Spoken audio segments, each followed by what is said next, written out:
integrantes de la comunidad de la Universidad Anáhuac del Sur, gracias por recibirme aquí, son ustedes muy amables y aprecio especialmente al doctor Jorge López, rector de la universidad, y a los miembros de la dirección de esta institución, el que nos acompañen a este evento. Muchísimas gracias por su presencia y por la gentileza de su anfitrionía.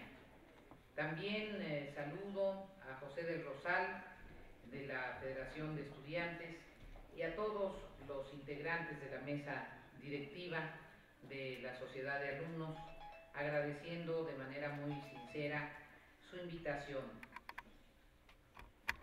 Quiero decirles que a mí me encanta que me inviten a las universidades y me encanta compartir con los jóvenes mis ideas, pero siempre me pongo un poco nerviosa cuando entro. Me da la impresión como que estoy entrando a un examen y a veces, no sé si se saben ustedes el chiste del cuate que iba a tener un examen. Él estaba estudiando biología y lo único que había estudiado muy bien era la familia de los paquidermos y el elefante. Y era un examen oral, esos que te rifan las fichas y tomas tu ficha. Y le tocó los platelmitos y las familias de los platelmitos. Y entonces este cuate estaba así un poco como yo ahorita, como, ¿por dónde empiezo? ¿Qué hago? Toma la ficha. Creo que los platelmitos son unos gusanitos aplastados.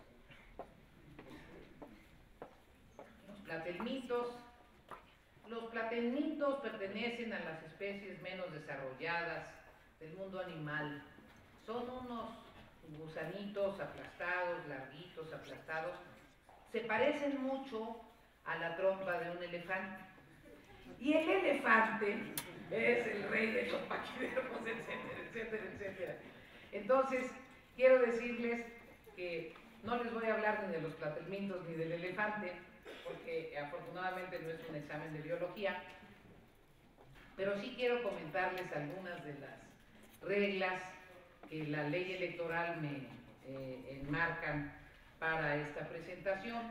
Nosotros empezamos nuestras campañas formales el día 29, por eso, aunque tenía muchas ganas de venir desde antes, tuve que ir haciendo tiempo, y yo quiero, más que hablarles electoralmente, porque sé que ustedes podrán disponer de la información, analizar las biografías, conocer las propuestas de quienes son los candidatos, lo que quiero es compartir con ustedes lo que a mí me parece fundamental compartir con los jóvenes de mi país en esta etapa, que es una etapa de tantos desafíos y de tantas oportunidades para los jóvenes.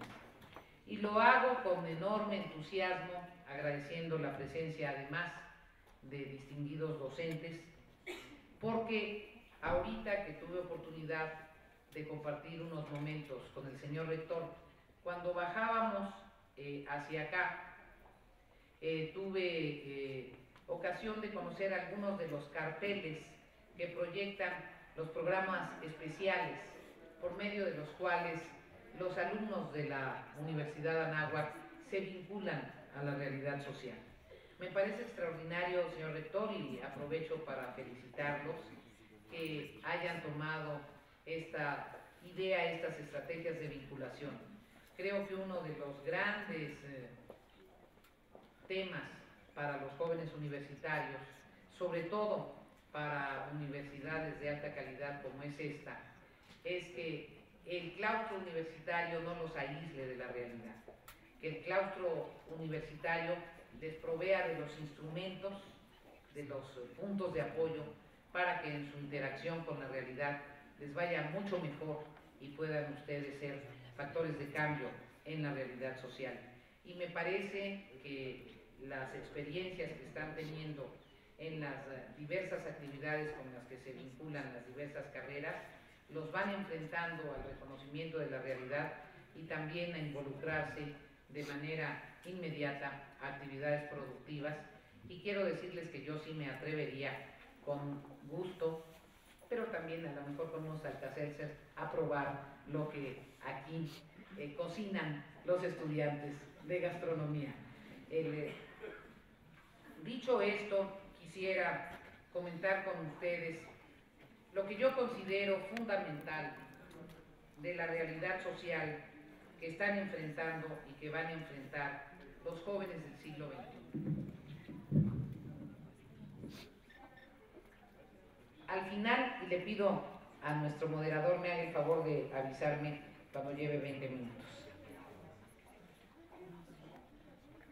Lo primero que quiero compartir con ustedes es que forman parte, tienen el enorme privilegio de ser integrantes de la generación del siglo XXI. El siglo XXI, estimados amigos estudiantes, amigas estudiantes, es un siglo muy distinto a los de los otros momentos históricos que ha vivido la humanidad. Este es el siglo en donde se concretizan dos factores esenciales que significan una enorme posibilidad de cambio y de desarrollo para el mundo si sabemos canalizarlos adecuadamente. En primer lugar, la gran revolución tecnológica, científica y tecnológica, que desembocó en la enorme revolución de las telecomunicaciones. Por primera vez en la historia del mundo, un mensaje se puede reproducir y transmitir simultáneamente a todo el orbe. Hay un cambio cualitativo en el ritmo de comunicación de la sociedad, y ese cambio cualitativo en el ritmo de comunicación de la sociedad significa o puede significar, si se aprovecha bien, una enorme revolución en el acceso al conocimiento. Si nosotros quisiéramos, si nos hubiéramos puesto de acuerdo, ahorita en Yakarta, Indonesia, son las 10:30 de la noche, y con una plataforma tecnológica determinada, esta conferencia la podrían estar escuchando estudiantes o maestros en Yakarta, y podríamos recibir la comunicación y sus interrogantes a través de medios tecnológicos. Lo que significa la revolución tecnológica en materia de conocimiento, de expansión de mensajes, de información y de transformación de los niveles de producción y productividad es extraordinario. Y a ustedes los convierte por primera vez en la historia del mundo en ciudadanos del mundo. Si ustedes se integran, si son asiduos a chatear, si tienen sistematizado el uso del Internet, ustedes pueden acceder a la información sobre todos los temas en prácticamente todo el mundo, simplemente haciendo clic en una computadora. Esto probablemente ustedes no lo calibran porque les toca vivir en esta era, pero es una transformación tan profunda como fue la del descubrimiento del fuego para empezar a cocinar y a transformar la realidad con la energía del calor. Y esto para los jóvenes, al convertirlos en ciudadanos del mundo, les otorga la posibilidad de universalizarse, de desplegar sus alas, pero también les plantea nuevos retos y enormes riesgos. En primer lugar, viven en una sociedad que tiene muchas oportunidades de acceso al conocimiento, muchas posibilidades de generar redes de entrelazamiento, pero tiene muy pocas oportunidades para satisfacer todas sus expectativas. Es un mundo con muchas oportunidades, pero con una competencia despiadada.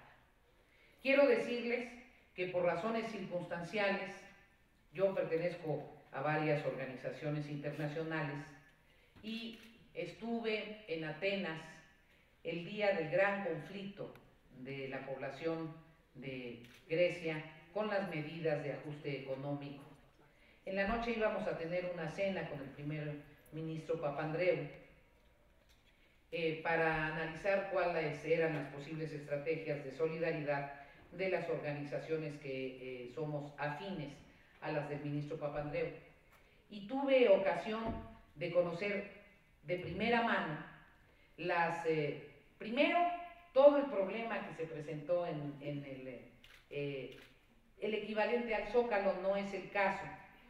La plaza que está frente al Parlamento griego, en donde se manifestaron muchos jóvenes, especialmente jóvenes universitarios y maestros universitarios, contra el ajuste económico, y tuve ocasión de conversar en la noche con el primer ministro Papandreou, con el grupo de personas que estábamos allí con él, que éramos alrededor de 20 personas.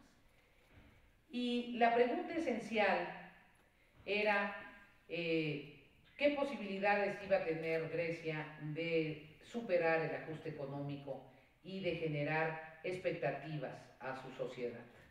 Grecia, para el mundo occidental, o sea, para nosotros, es un país de una relevancia histórica monumental. Es la cuna de la cultura clásica, la cuna de los valores básicos del mundo occidental. Tiene un valor simbólico para la cultura occidental, Grecia. Sin embargo, su economía tenía debilidades estructurales que no resolvieron a tiempo, y también hubo un conjunto de problemas de corrupción dramáticos, de falsificación de las cuentas nacionales para que pudieran obtener créditos como país que nunca debieron haber obtenido.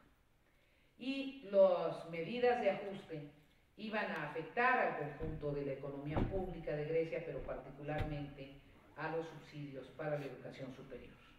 Por eso había un nivel de resistencia tan exaltado en la juventud. Lo que quiero expresarles, haciendo referencia a esta vivencia, es que es un mundo con enormes oportunidades, con grandes expectativas, pero con condiciones reales difíciles para las nuevas generaciones. ¿Y qué he aprendido que es fundamental para que las nuevas generaciones puedan enfrentar las condiciones difíciles? Primero, me parece muy importante que aprendan a trabajar en equipo. Esta es una etapa en donde se ha acentuado el reconocimiento al individualismo. Uno puede resolver todas las cosas solo con su computadora, uno puede acceder a la información a través de la computadora, uno se comunica más rápidamente, muchas veces chateas más. Hay incluso varios chistes, ustedes los han visto porque son de la generación chatera sin duda, que de repente está uno en una mesa y todos están chateando y nadie está hablando entre sí.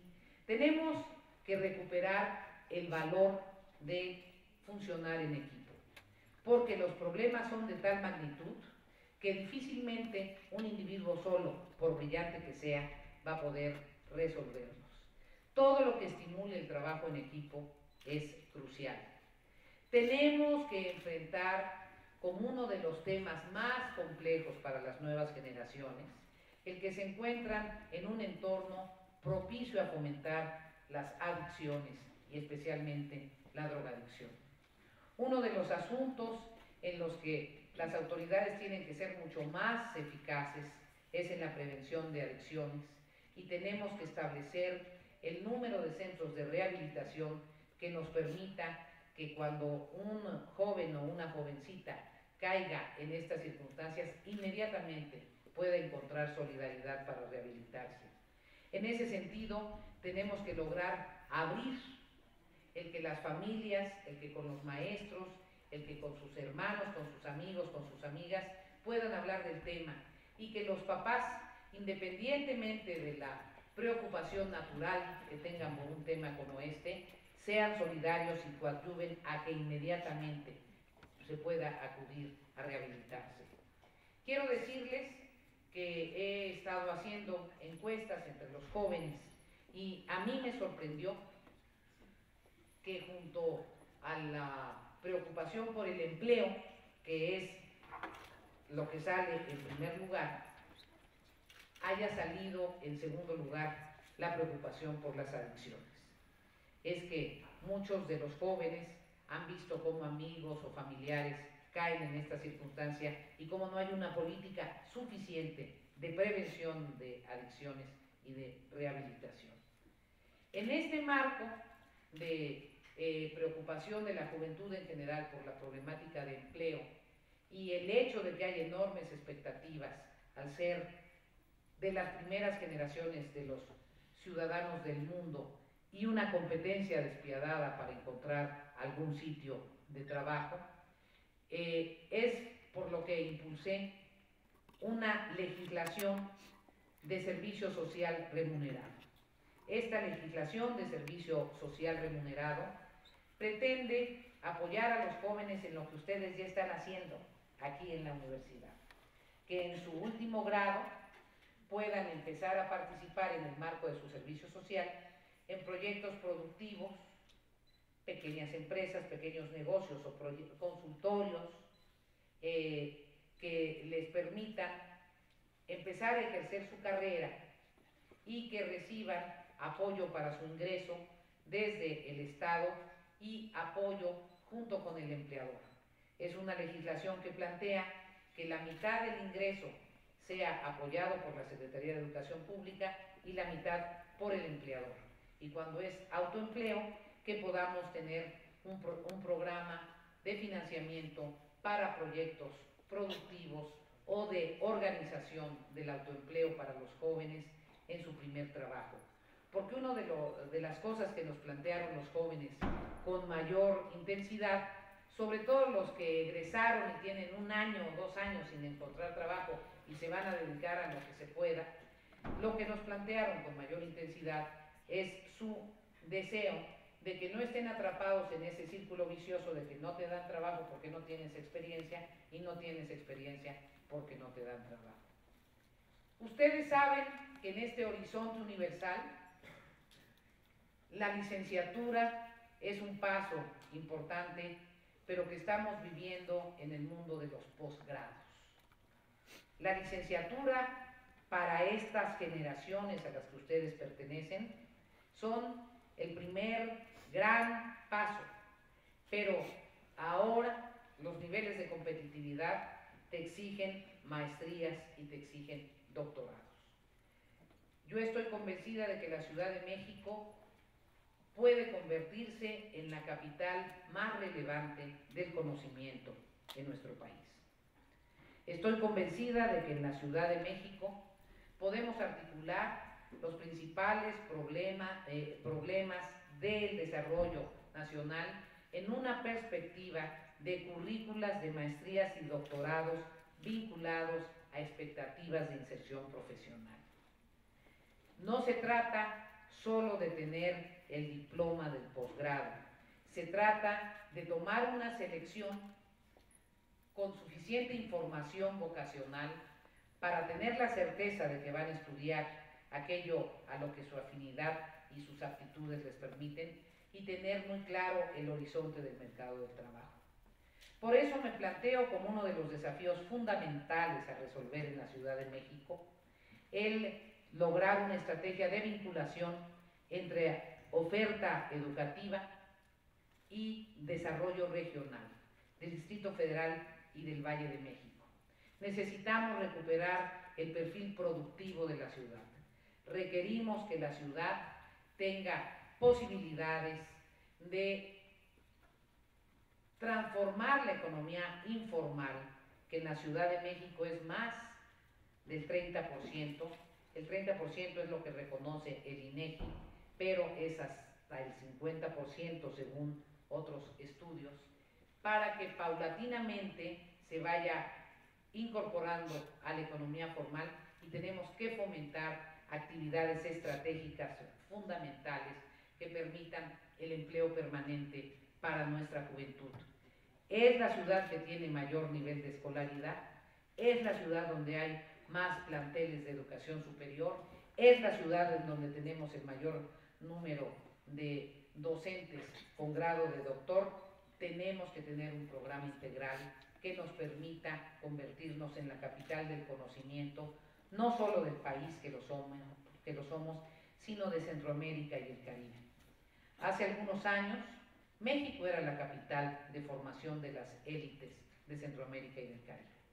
Esa realidad de nuestro país se fue transformando, incluso hay instituciones académicas en otros sitios de México que captan muchos estudiantes de estas zonas, y me parece que tenemos que recuperar la posibilidad de ser la capital del conocimiento de nuestra área geográfica hispanoparlante de manera privilegiada.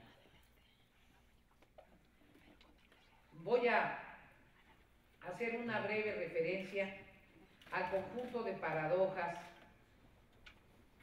que viven los jóvenes en esta etapa, por lo que hemos compartido con ustedes, por lo que hemos escuchado, y al destino que pienso podemos estimular junto a los jóvenes y a las mujeres jóvenes para resolverlas. Les dije ya que viven ustedes en la era de las telecomunicaciones, de la información, de la comunicación vertiginosa y de la universalización, de conocimientos y de paradigmas, por primera vez en la historia del mundo. Antes, para llegar a Japón, hay un libro extraordinario, una novelita pequeña, que se llama Seda, de Alejandro Barico, que se las recomiendo, preciosa novelita. Se tardaba un ser humano 6 meses, 8 meses, un año. Se embarcaba, tenía que cruzar los mares, hacer otros tránsitos, otras travesías. Ahora, para llegar a Japón, nos tardamos 24 horas, en un jet 18 horas, o nos tardamos un clic, si es que hablamos japonés, porque si no, no tiene sentido, y nos podemos comunicar a Tokio, a Osaka, a Kioto y a cualquier sitio.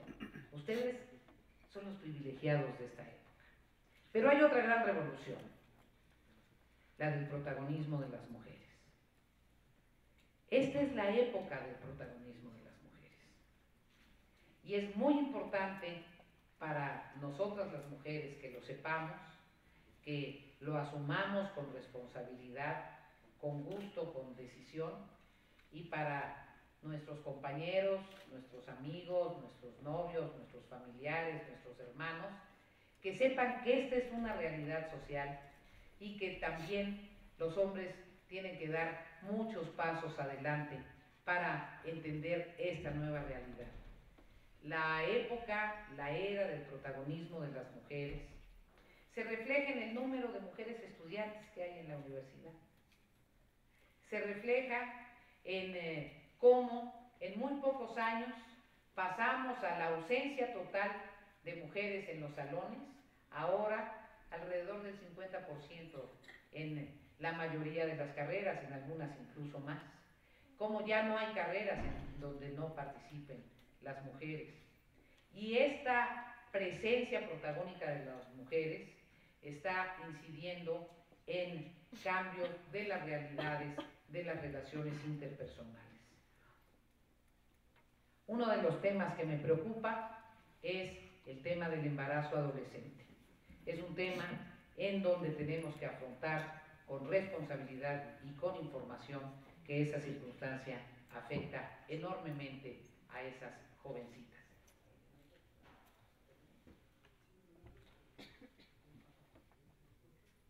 Leo las paradojas. Les digo, para concluir, qué paradojas percibo. Los jóvenes de esta época tienen mayor acceso educativo y menor acceso al empleo. Tienen más expectativas de autonomía y menores posibilidades de materializarla. Tienen mayores cualidades para la autodeterminación y el protagonismo, pero niveles más altos de desmovilización y de desencanto. Están más aptos para el cambio productivo y para el cambio tecnológico, pero tienen dificultades para acceder a los insumos y a los espacios de producción. Tienen mayor acceso a la información y conciencia ciudadana y todavía no consolidan sus espacios de acceso al poder. Tienen mayor accesibilidad a la salud y menor especificidad de atención en problemas específicos de salud de la juventud. tienen mayores posibilidades para la movilidad y menores condiciones para realizarlo con tranquilidad. Hay otro conjunto de paradojas, pero este es un espacio y un momento de oportunidades y ojalá puedan ustedes desplegar sus alas para vivirlas a plenitud. Muchas gracias.